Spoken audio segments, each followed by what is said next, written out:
Good morning, everyone. Fall is just around the corner, and as a matter of fact, here in the Great White North, Thanksgiving is upon us. It is celebrated on October the 9th, and my daughter has graciously opened up her home again for the family, and we will be celebrating Thanksgiving together on the 8th. Now, I used to have a tradition that made all the children groan. I'd all ask them to go around the table during dinner and ask them to state what they were thankful for this year. And they would all comply, but they would groan. And now I have to think, what am I grateful for this year? Well, I'm grateful that things are slowing down. The economy is suffering, but so far, my children are surviving it. Everyone's in good health. My grandchildren are growing up lovely. The older ones are raised well, let's put it that way. They good morals, good character, and that's always important, and they're going to school. I have, let's see, I have one grandson, just one little boy. He's a big boy now, though. And the rest are all girls, so I have 2, 4, 5 granddaughters. And yes, I am thankful for my grandchildren and to see that they are all happy and healthy. I'm thankful for Mark, in spite of the fact that he can be a big pain. Aren't all spouses a pain? I'm sure he will tell you that I'm a pain as well. But I'm thankful for the fact that we've been together so long, we've gotten quite comfortable with each other. I don't think we even fight at all anymore, so. Okay, and since my daughter has graciously offered her home for everyone to get together, I asked her if there was something that she would like me to do, bring. And she suggested that her son really likes my pumpkin pie.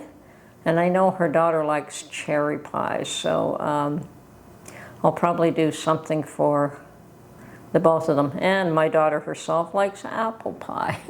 So I had discussed with her making tarts of all 3 of those, but that could be a bit messy to transport. So I may just make one small pumpkin pie, not a large one, and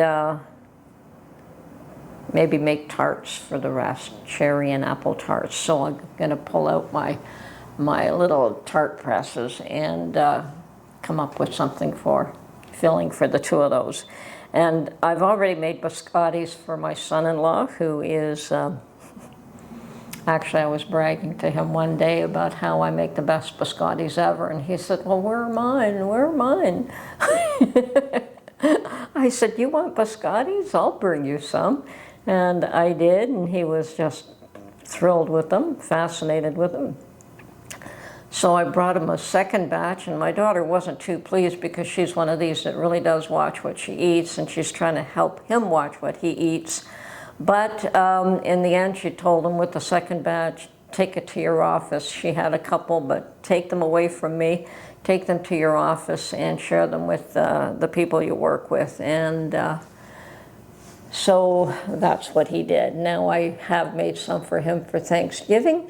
She doesn't know that, and there's going to be enough of a crowd there that I'm sure there won't be too many of them left for him.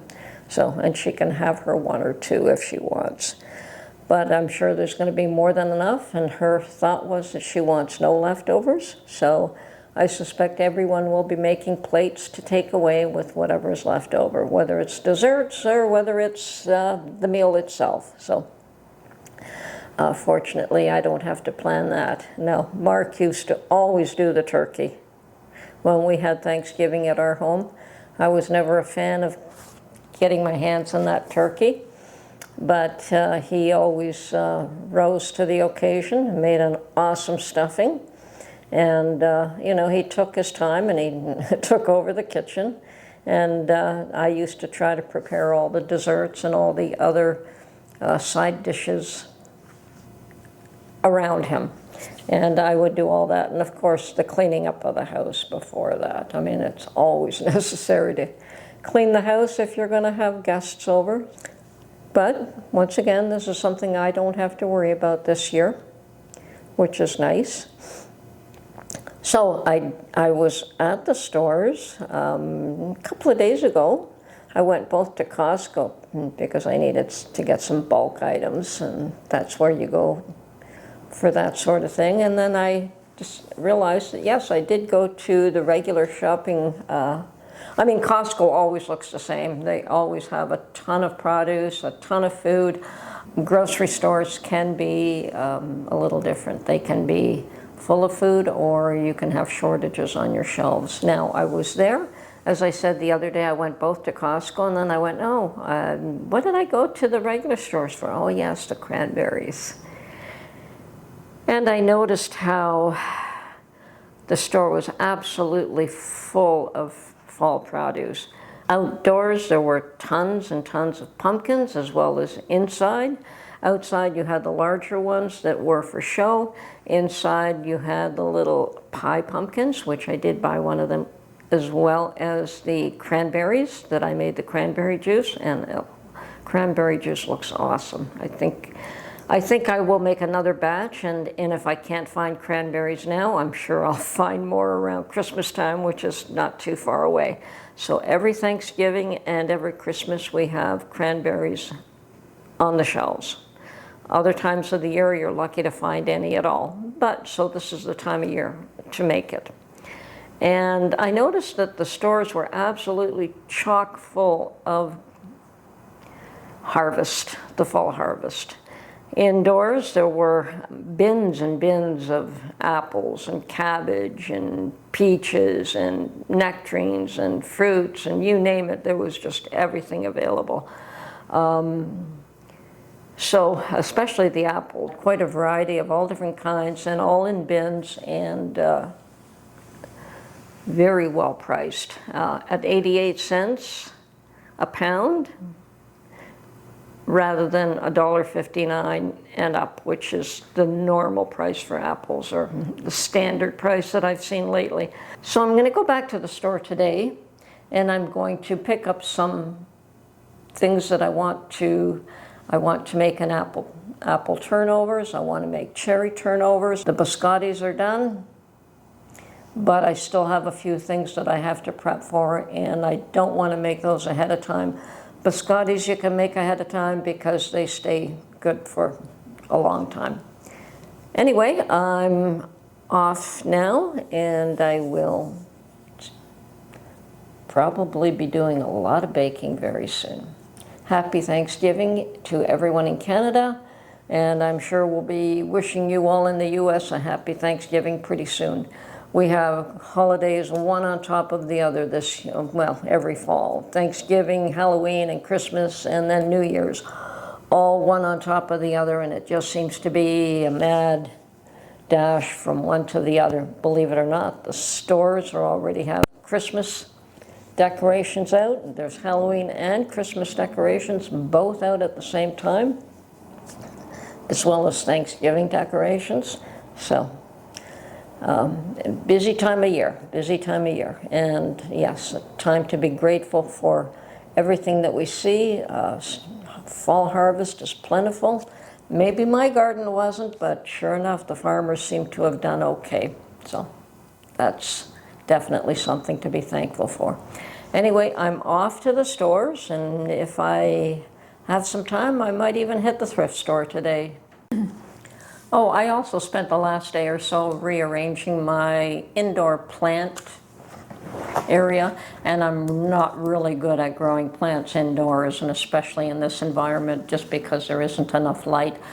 But I did go out and buy some more steel shelving. I had a system put together where I had a couple of grow lights to start my seedlings in the spring, but it was too low for my bay tree, which had grown considerably, surprisingly. The bay tree was only, about a foot tall, and now it's closer to perhaps 2.5, 3 feet tall, which is really nice. But it's just mostly one stem. I've cut it so that it will branch out, but that bay trees grow slowly. And I did have one beautiful one year, but moving here it died. I guess it just didn't want to move. Anyway, I did start some from seed. And I think I purchased a packet with 11 seeds. Out of the 11, perhaps 3 germinated, 3 or 4, and only out of those, only 1 survived. So I'm thrilled that this one is doing as well as what it is. And so I want to make sure that it has every possibility of continuing to grow.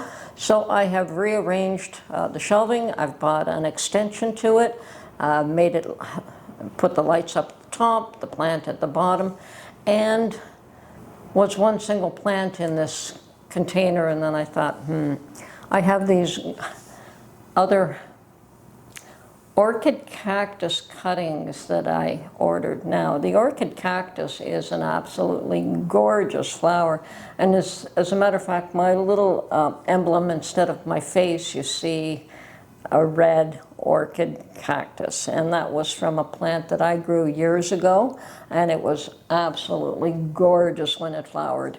Once again, when I moved here, I left that behind. It was too large and too cumbersome, and I just didn't even think of taking cuttings because I was so immersed in getting everything moved. But I did find that I could order some from somebody else, and she sent me a few cuttings of few different orchid cactuses. I think there was a pink and a white. The red was the one that I really wanted, and she sent me a few cuttings of those. Now, they didn't all survive, but they are doing well. I think most of the ones that I do have are the red, which is fine. And out of those little tiny cuttings, they have, I've put them all in individual pots, and they're doing extremely well. So I have spent the day yesterday making hangers for those orchid cactuses, and I've put them around the bay tree. I'm quite happy with that. I can turn on grow lights over them. And perhaps I should just put it on a timer so I don't even have to think about it, and maybe I will do that soon.